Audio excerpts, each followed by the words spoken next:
Sahabat TV Asuransi, bertemu lagi dengan saya Edi Santoso, Wakil Pemimpin Redaksi Media Asuransi.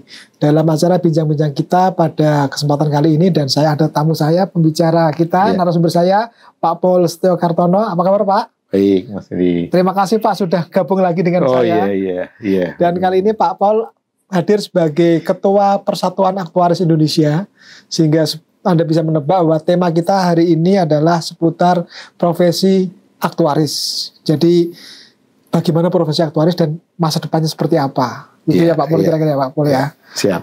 Nah Pak Paul, kalau bicara aktuaris nih, kan sekarang OJK mewajibkan bahwa asuransi umum juga punya aktuaris. Kalau dulu kan semua asuransi jiwa ya yang punya aktuaris. Nah, tapi kabarnya nih masih ada beberapa perusahaan yang belum punya aktuaris. Nih pandangan dari sisi PAI bagaimana nih Pak? Gini Mas Edi. Jadi sebenarnya OJK mewajibkan memiliki aktuaris itu sudah sejak lama sebenarnya. Maaf, untuk semua perusahaan asuransi, baik jiwa maupun umum. Nah, memang yang jiwa itu lebih merasa bahwa sudah lebih lama bahwa aktuaris itu memang dibutuhkan. Sedangkan yang umum itu baru belakangan inilah gitu loh. Nah, memang tadi pertanyaannya masih ada ya, masih ada yang belum punya aktuaris. Nah, kalau pandangan dari PAI sih sebenarnya kita jumlah aktuaris itu udah cukup banyak ya. Kita sudah yang aktuaris yang udah fellow, yang artinya bisa menjadi aktuaris perusahaan, yang bisa menandatangani laporan keuangan, itu sudah ada lebih dari 500 orang. Jadi kalau dibandingkan dengan jumlah industri asuransi ya, itu kan kita kalau jiwa itu ada sekitar 65 sekarang. Kemudian kalau general itu sekitar 85. Ini kurang lebih. Berarti kan 150 perusahaan yang perlu punya aktuaris. Aktuarisnya sendiri sudah lebih dari 500. Jadi menurut saya sih harusnya sudah cukup ya. Cuman kadang adalah masalah kecocokan gitu ya. Ini kan antara bagaimana perusahaan bisa merekrut seorang aktuaris. Jadi mungkin ya adalah beberapa yang masih belum cocok lah gitu loh. Apakah di pekerjaannya ataupun di remunerasinya, ataupun kadang juga kalau yang pemilih tuh lokasinya di mana gitu, kantornya.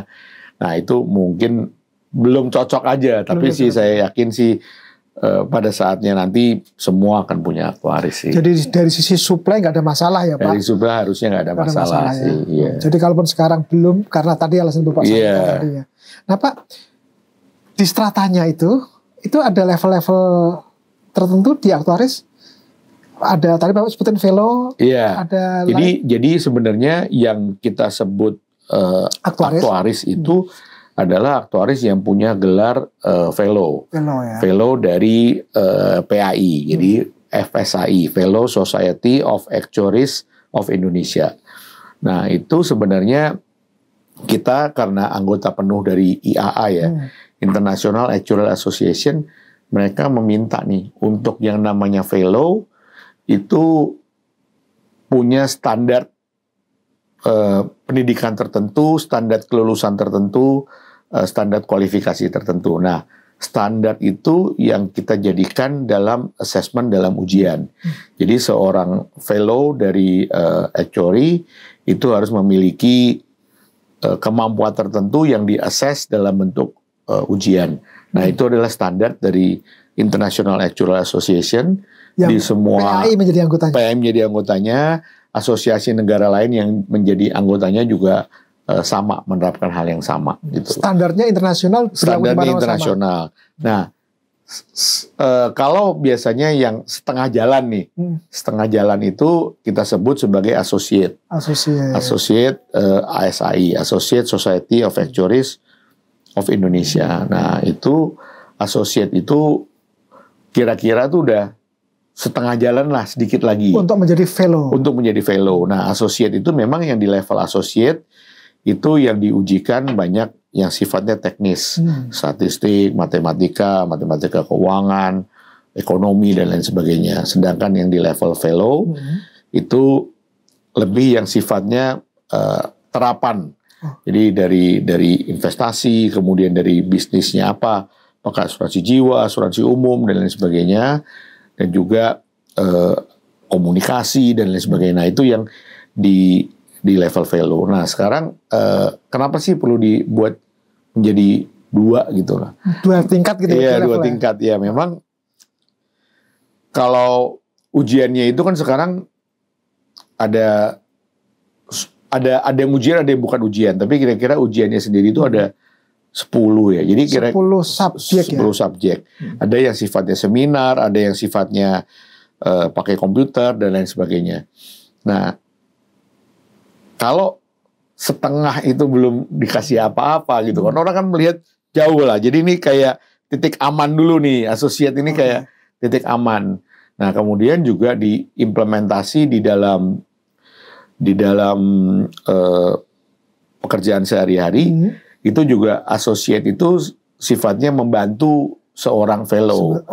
Iya, jadi misalnya fellow-nya menjadi aktuaris perusahaan atau misalnya menjadi kepala bagian valuasi atau pricing. Nah, associate-nya ini jadi membantu ya, jadi staffnya. Rata-rata sih kalau sekarang sih kalau yang associate itu bisa di asisten manajer lah, asisten manajer itu kira-kira yang associate level lah, asisten manajer lah. Kalau manajer sih rata-rata sekarang udah fellow. Fellow itu minimal manajer lah gitu loh. Kurang lebih seperti itu. Nah, yang 500-an tadi itu fellow ya, Pak? Fellow. Ya, kalau yang associate lebih banyak atau? Associate itu lebih sedikit malah. Lebih sedikit. 300-an lah, 350. Karena kan mereka sudah itu kan cuma transit aja gitu loh. Nanti jadi fellow gitu. Ya. Iya. Transit. Jadi kalau yang fellow yang associate ini nanti sudah saatnya selesai subjek sisanya, mereka akan jadi fellow. Mereka jadi fellow. Kalau misalnya dari 0 nih, Pak, itu untuk bisa menjadi fellow normal ya, itu waktu berapa lama nih, Pak? Kalau sekarang kita udah accelerate ya, accelerate jadi cepat sekali. Jadi sekarang kita sudah kerjasama dengan 8 universitas yang punya prodi aktuaria, dan mereka itu kita mengakreditasi mereka dengan bobot dari ujian-ujian mereka dan materinya itu sama dengan ujian-ujian PAI. Jadi sebagian dari mereka rata-rata itu kita sudah setarakan 5-7 ujian. Jadi mereka itu sudah lulus S1, itu sudah ada yang sudah bisa associate, ada yang kurang 1 atau 2, tapi rata-rata yang 20-25 mahasiswa yang paling pintar itu sudah bisa mengantongi associate. Nah, dari associate ke fellow itu 1 atau 2 tahun lah gitu loh. Iya, kalau cepat dia ambil ujian 2 gitu 1 tahun langsung selesai. Kalau ya ambilin satu-satu ya mungkin ada sekali gagal, 2 kali gagal, ya itu paling lama 2 tahun lah kurang lebih. 2 tahun ya. Jadi sebenarnya kalau misalnya dari awal ini industri ini menyiapkan diri, yang beberapa tadi harusnya nggak ada ya, karena pertama suplainya ada, yang kedua accelerate dari PAI untuk ujiannya yang lebih cepat frekuensinya ya. Lebih cepat frekuensinya, Nah, tadi 8 perusahaan yang bekerja sama dalam pengertian 8 universitas. 8 universitas. Ya 8 universitas yang bekerja sama. Selain itu ada lagi yang punya prodi aktuaria. Wah, banyak itu, Mas Edi. Sekarang tuh seperti menjadi tren gitu ya. Jadi kita sudah lihat dan hitung juga bersama dengan Kementerian Keuangan. Itu sekarang udah lebih dari 30 tuh. 30 universitas. Iya, saya lupa tuh persisnya. Ada 3, tapi ada beberapa yang baru buka nih, kayak ada beberapa lah yang baru buka. Di luar Jawa juga, saya juga diajak diskusi. Ada 1 atau 2 yang baru buka mulai tahun ini. Jadi 35 lah kalau kurang lebih ya. Tapi yang sudah mempunyai lulusan 30 itu? Yang meluluskan?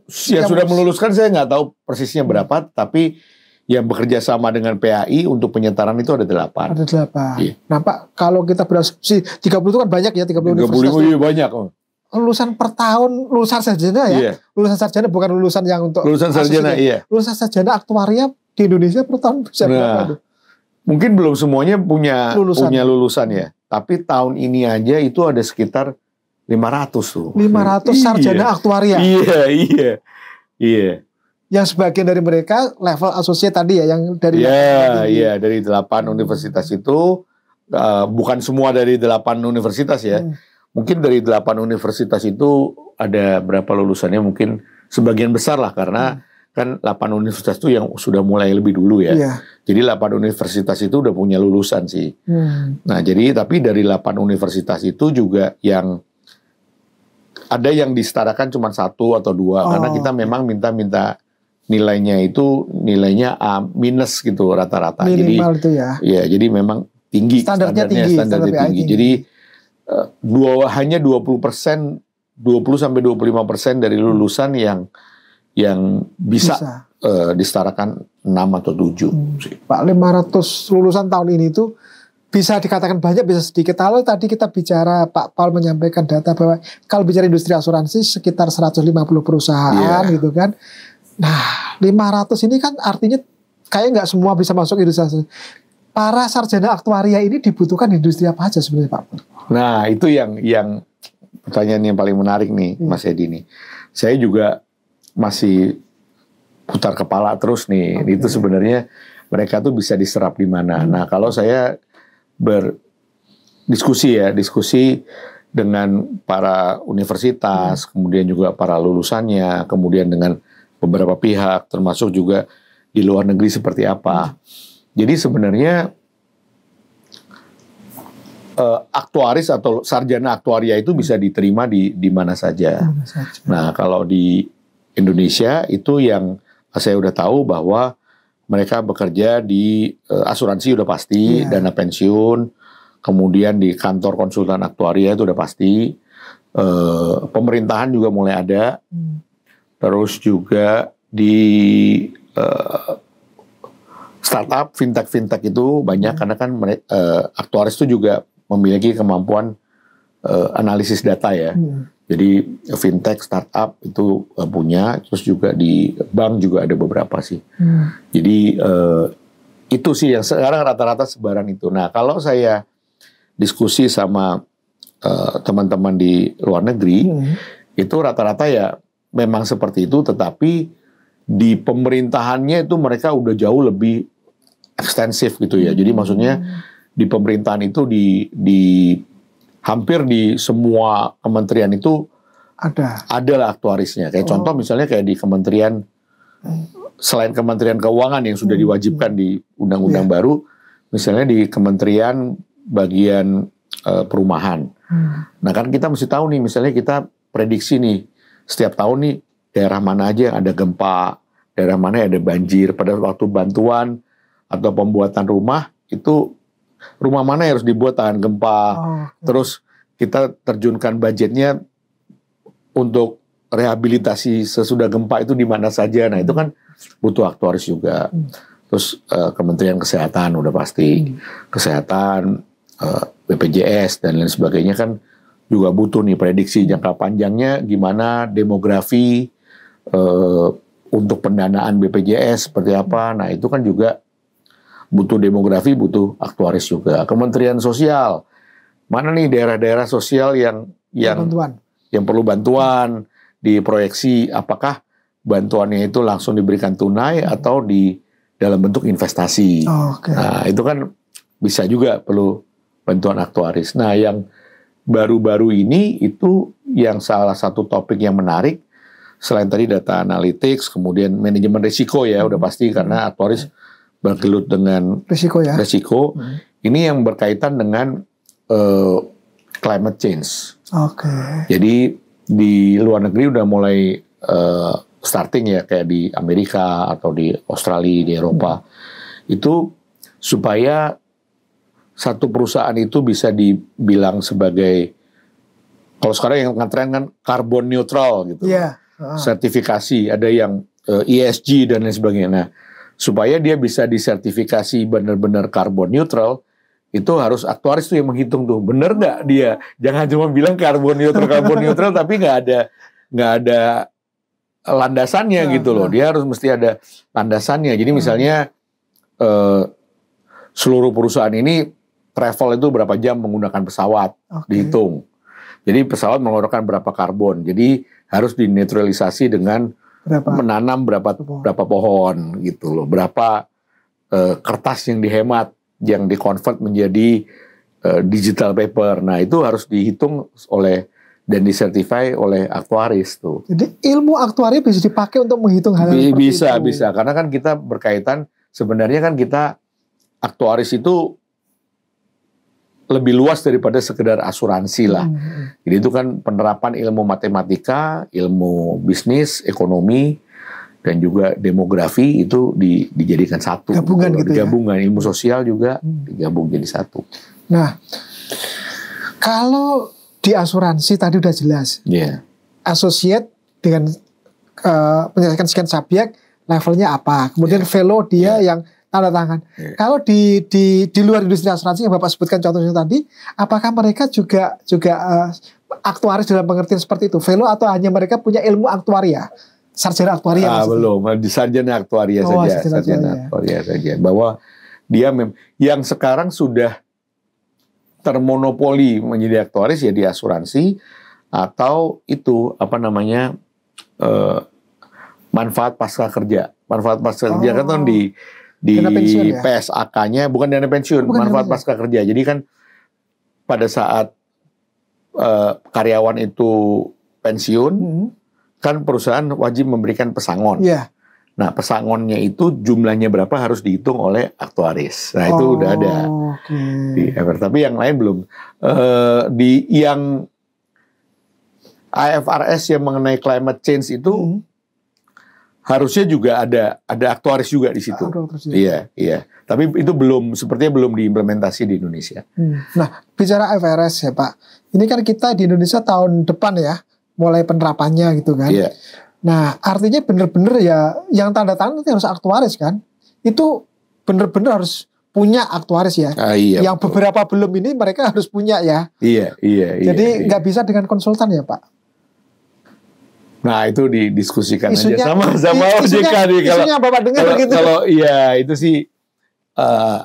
sih saya kurang mengerti lah itu didiskusikan aja sama perusahaan, bisa diskusikan sama regulator lah. Jalan tengahnya gimana nih, jalan keluarnya gitu. Tapi Pak Paul, di asosiasi global gitu kan, yang PAI menjadi anggotanya itu juga sama ya Pak? Apakah maksudnya antara supply and demand di masing-masing negara itu mirip di Indonesia? Jadi sebenarnya lulusan aktuaria sudah banyak, tetapi ada juga yang industri-industri yang belum cukup memiliki jumlah aktuaris gitu. Atau itu khas Indonesia, khusus Indonesia? Sama. Iya. Bahkan peluang juga sih buat sarjana aktuaria di Indonesia ya. Itu bisa juga mulai memikirkan untuk karir internasional. Karena kalau di internasional itu Indonesia itu termasuk yang medium gitu ya. Jadi bukan yang oversupply kayak misalnya Australia ada 10.000 aktuaris gitu misalnya. Ya, terus ada di Amerika ada 20-30 ribu, Inggris ada 20.000. Nah, jadi mereka kan lebih menyebar keluar. Nah, kalau Indonesia ini menengah lah, dibilang kurang enggak, berlebih juga enggak, tapi memang pipeline-nya nih secara lulusan itu memang banyak. Nah, mungkin bisa juga dipikirkan untuk karir di luar negeri ya. Kita lihat misalnya di Indonesia itu sudah paling advance di Asia Tenggara. Di Asia Tenggara. Jadi Asia Tenggara itu kita nggak hitung ini ya. Kita nggak hitung Singapura ya. Jadi Singapura kan karena kecil. Jadi yang kita hitung tuh misalnya Thailand, Filipina, kemudian Malaysia, Myanmar, Laos, Kamboja gitu, Vietnam. Nah, itu kita termasuk yang paling advance. Jadi Bisa juga berpikir untuk mau kerja di Vietnam atau mau kerja di Thailand atau kerja di Filipina, itu feel free aja sih, terbuka sangat luas, karena kan ilmu aktuaria itu kan ilmu yang global gitu ya. Jadi bisa sih bekerja dimanapun itu bisa. Jadi artinya karena sudah semacam dalam tanda petik di endorse oleh asosiasi internasional, pemegang gelar fellow di Indonesia ini kualifikasinya bisa bekerja di luar negeri karena stratanya sama ya. Sama, ya bisa. Sama, jadi. Atau juga yang sekarang masih developing itu di Timur Tengah tuh malahan tuh. Okay. Jadi kalau yang karena saya kerja di syariah ya, jadi saya tahu ya. Jadi di Timur Tengah model seperti United Arab Emirates itu lagi mengembangkan sih aktuaris. Jadi Dubai, kemudian apa sih namanya, ya sekitar situ lah, Dubai, Qatar, terus Oman.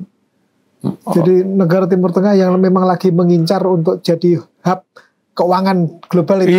Iya, itu juga lagi perlu aktuaris dalam jumlah besar. Iya. Nah Pak Paul, aktuaris ini kan profesi ya. Iya. Profesi ya. Jadi kemudian kalau kita bicara industri. Iya. Nah, kalau di Indonesia nih, industri apa gitu kan, tadi ada perbankan, ada asuransi, ada dana pensiun, dan termasuk pemerintah. Yang remunerasinya paling menarik itu yang apa nih? Untuk seorang aktuaris itu sih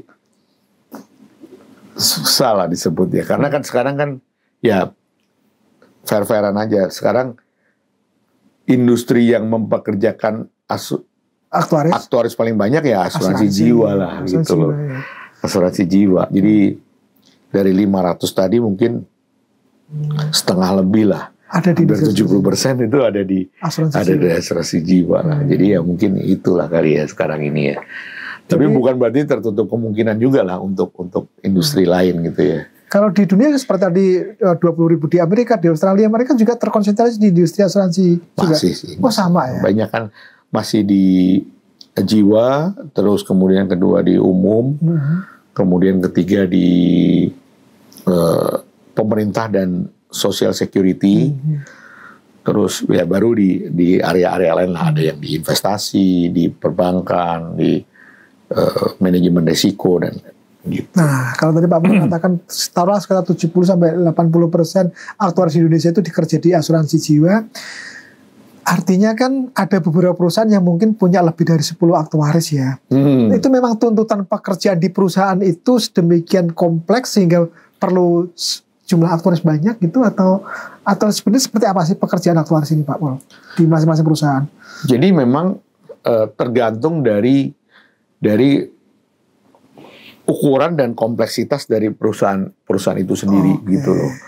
Jadi udah pasti kalau di perusahaan yang besar itu kan kita ada laporan ke regulator, kemudian laporan ke pemegang saham, kemudian juga ada laporan IFRS 17, belum membuat produk baru.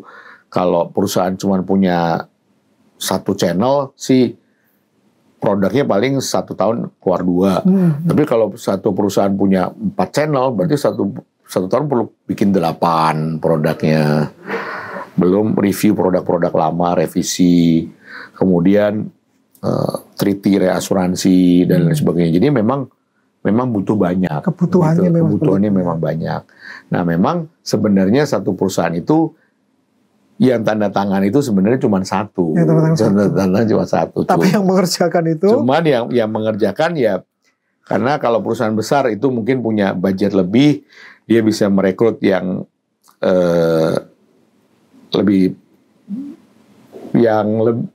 sudah lulus ujian dan lain sebagainya, gitu. Nah, jadi banyak juga yang aktuaris sebenarnya dia udah bisa tanda tangan, bisa aktuaris perusahaan, tapi di perusahaan sebenarnya masih manajer atau belum dituntut untuk bertanggung jawab gitu loh. Tapi bukan berarti dia tidak punya tanggung jawab. Jadi dia di dalam internal pun menjalankan aktuaris itu pada saat selesai mengerjakan sesuatu, kita kan punya standar praktek juga nih. Iya, iya. Jadi dia harus menyusun satu report, dan report itu juga harus bisa dipertanggungjawabkan, dia tanda tangan. Gitu loh. Nah, itu tanda tangan untuk internal, bukan eksternal. Kalau yang tadi eksternal. Nah, jadi aktuaris itu, yang namanya aktuaris itu punya kemampuan untuk yang namanya menerbitkan statement of actuarial opinion. Jadi itu seperti kalau dokter itu seperti diagnosa gitu loh.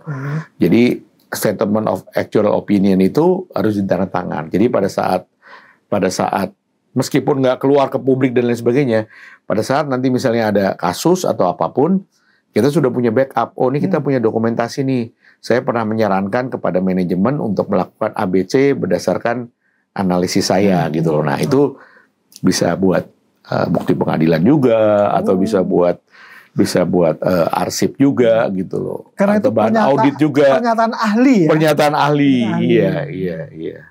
Oke, Pak Paul, kita sampai pada akhir pembicaraan diskusi kita yang luar biasa ini. Jadi untuk anak-anak muda yang lagi kepikiran ya, mungkin suka matematika atau lagi kepikiran untuk menjalani profesi, mungkin Pak Paul ada pesan bagi mereka bahwa aktuaris ini adalah sekolahnya juga banyak dan profesinya menantang. Silakan Pak Paul. Iya. Makasih Mas Edi, menarik pertanyaannya. Menurut saya aktuaris itu tetap satu pilihan profesi yang menarik ya. Kenapa menarik? Karena pertama, ini adalah profesi keuangan yang tadi sudah saya jelaskan dalam tanda petik itu nggak ada batasan, gitu loh. Jadi bisa bekerja dimanapun dan bahkan bisa bekerja remote juga gitu loh. Jadi saya dulu punya staff yang dia jadi manajer, kemudian dia ditawarin pekerjaan di Jepang tanpa ke Jepang. Jadi gue kerjanya di sini, tapi dia kerjanya untuk perusahaan Jepang gitu loh. Nah itu kan bisa, sangat bisa. Kemudian kedua, aktuaris itu sebenarnya punya keahlian yang lebih. Dia tadi yang manajemen risiko, analisa data, kemudian juga climate change, demografi dan lain sebagainya. Nah, itu bisa dikombinasikan sehingga peluang untuk karir itu juga banyak gitu. Di pemerintahan juga, dan kemudian juga ini yang menarik kalau buat saya pribadi gitu ya. Itu tidak ada batas usia gitu. Jadi misalnya saya sekarang bekerja lah di perusahaan. Misalnya saya umur 55 atau 56 saya pensiun. Setelah pensiun saya tetap masih bisa bekerja gitu loh. Sebagai aktuaris. Sebagai aktuaris ya, biar bisa sebagai konsultan, atau adalah yang misalnya masih mau saya project 1 atau 2 tahun, atau saya bisa jadi konsultan juga di luar negeri gitu loh. Nah, jadi menurut saya ini tetap satu profesi yang sangat menarik. Oke. Terima kasih Pak Paul ngobrol-ngobrolnya. Semoga ini memberikan inspirasi pada penonton TV Asuransi dan masyarakat, termasuk anak-anak muda yang lagi kepikiran nih pengen jadi profesi apa. Aktuaris adalah satu profesi yang menarik dan remunerasinya menjanjikan ya Pak Paul. Peluang kerjanya juga ada di mana-mana, termasuk sangat terbuka untuk bekerja dengan perusahaan dari luar negeri. Nah, itulah sahabat TV Asuransi, obrolan saya dengan Pak Paul Setio Kartono, Ketua Persatuan Aktuaris Indonesia, tentang mengenal profesi aktuaris dan masa depan profesi ini. Mudah-mudahan apa yang kami diskusikan tadi menginspirasi Anda dan memberikan wawasan baru kepada Anda untuk mengenal profesi ini lebih lanjut. Sampai jumpa lagi dalam diskusi-diskusi yang dengan tema-tema yang juga tak kalah menariknya, dan mungkin suatu ketika dengan Pak Paul lagi, kita nggak tahu. Pasti. Dan salam, sampai ketemu lagi. Salam